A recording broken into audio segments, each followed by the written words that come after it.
You are listening to The Heritage Pod, presented to you by the Heritage Group of Institutions. You will be listening to the Knowledge Series with Professor Subhrajeet Ganguly, Assistant Professor, Department of Media Science. Hello, this is Subhrajeet Ganguly, welcoming you all to another episode of the Knowledge Series podcast. Today we are having with us Professor Ujjwal Kumar Chowdhury, Strategic Advisor and Professor, Daffodil International University, Dhaka, and former Pro Vice Chancellor, Adamas University, Kolkata. Welcome, sir. Thank you. Professor Chowdhury, we would like to know about the future perspective of the ChatGPT. Over the last 1 month, the entire world of education is almost going haywire. There is something called ChatGPT.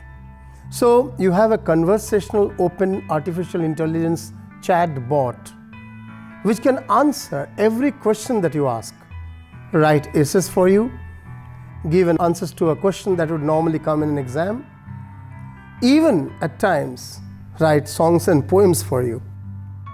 There are some of my students who tried writing a love letter using ChatGPT. That's amazing.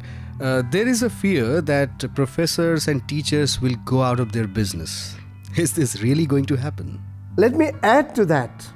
If this was very discerning and if this was very disruptive, it was very distressing for many, let me come out with another point. Quora is coming out with another platform called POE, P-O-E, POE, which is a chatbot aggregator. So 11 to 12 chatbots will be brought together, including ChatGPT, where a question can be asked and multiple interpretations of the same question can be given by using multiple chatbots. So you had one answer, now you have possible 5 answers coming out through the use of AI. So you have choices to make. Does it mean universities will go out of circulation? I will add another point. Sometime earlier, 6 of world's largest companies, decidedly most of them are tech companies, and that includes Facebook, Google, Amazon and IBM. They have come out with this whole thing that they would be recruiting people on competencies, not on degrees. And their argument is a BTech degree of Sierra Leone may not be comparable with Pennsylvania or with Delhi. And even within a country, for example, a BTech degree from an unknown university in Sagar or Gorakhpur may not be comparable with the same degree, same title from IIT Kharagpur in India, same country. So what's the point of looking at people or CVs with a degree? Even as a hygiene factor, why should degree be looked at? Why not competencies? Okay. Does it really mean the degree centricity and centrality of the universities are facing big crisis? There is a crisis. The universities earned because they had the legal power to offer degrees. If the centrality in employability and entrepreneurship of a degree does not remain, except maybe the government jobs which do not account for even 10% of the total employability in a country anywhere, then what is the point of telling that universities can offer degrees? The issue now would be that universities have to redefine itself in the times where degree centricity doesn't remain and in the times where AI chatbots can answer questions. Let me point out a few things. One, chatbot is giving me, or let's say the POE chatbot is giving me 5 different interpretations of the questions I asked. Or till then, by the time, because POE is still not available to the masses, but ChatGPT is, and even I have also an account there, it's at least giving me one answer to the question I'm asking. But is the answer totally right? Are all facts correct? Is the analysis the right analysis that I would like to give? Do I have a frame of reference to understand the conclusions drawn in the ChatGPT generated response? Now these will require me to be beyond just copy pasting a ChatGPT note. That's where education will come in. And education, training, learning, these were different terms in the earlier times. Post-pandemic, they are coming closer. So while people educated had a mindset about people who are trained, considering that training is about technical hands, technical skills alone and not interpretative, are up for a complete surprise. And on the other hand, a technical hand without knowing how to do it and without knowing why to do it would not even survive. So to understand anything, why to do it, first of all what to do, that ChatGPT can tell, but why to do it and how to do it would require a human intelligence to understand that. Low-key jobs, low-key skills will be taken over by automation, surely by artificial intelligence. It's already in the process. I have been in Netherlands where I have been a traveler in a car without a driver. I have been in Dubai where I have used a security parking area without any person manning the security booth, completely automated. So there are several jobs, perhaps more than 50% of the jobs, which are low skill, low key. They may go out of the hands of the human beings. But then to create the first template, to create the first sample, to create the first design, still you will need a human mind, a human genius with a design thinking mind. Can the universities tap into that?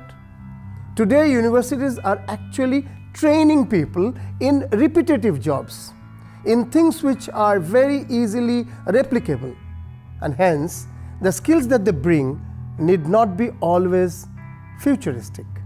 But can you look at futuristic skills? Problem solving, creative, innovation going beyond doing the current thing nicely. That's not innovation. Machine can do it even better.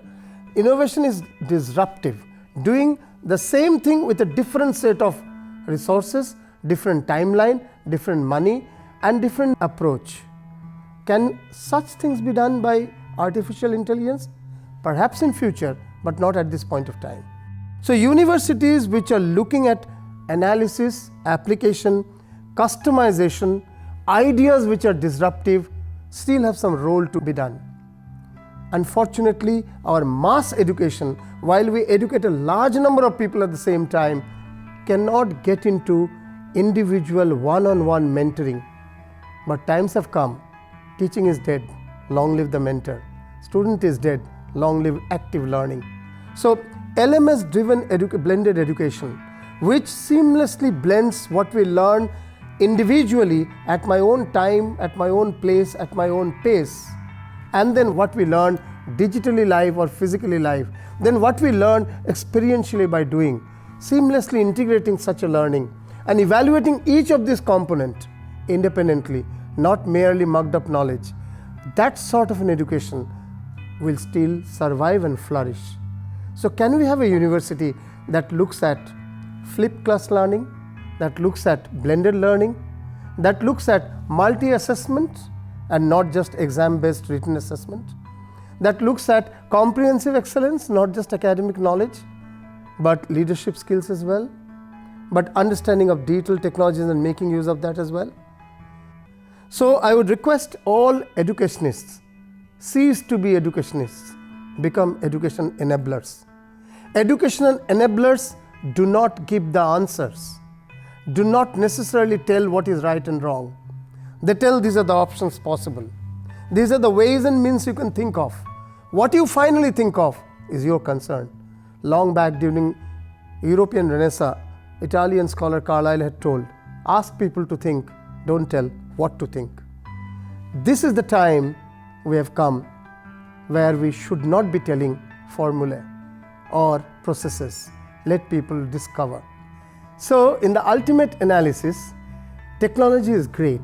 It's great to have modern fourth industrial revolution, new technologies, emerging technologies, including artificial intelligence, machine learning and all that. But technology is a great slave, a disastrous master. So make use of technology. Make it an enabler, not your ruler. Do not outsource your faculty, your intelligence to technology. Let it help you rediscover things, innovate things, and invent things. Thank you, sir. Thank you so much. Thank you. Well, that was Professor Ujjwal Kumar Chowdhury speaking on the future perspective of ChatGPT. For more content, keep listening to the Heritage Pod. This is Subhrajeet signing off. Presented to you by the Heritage Group of Institutions.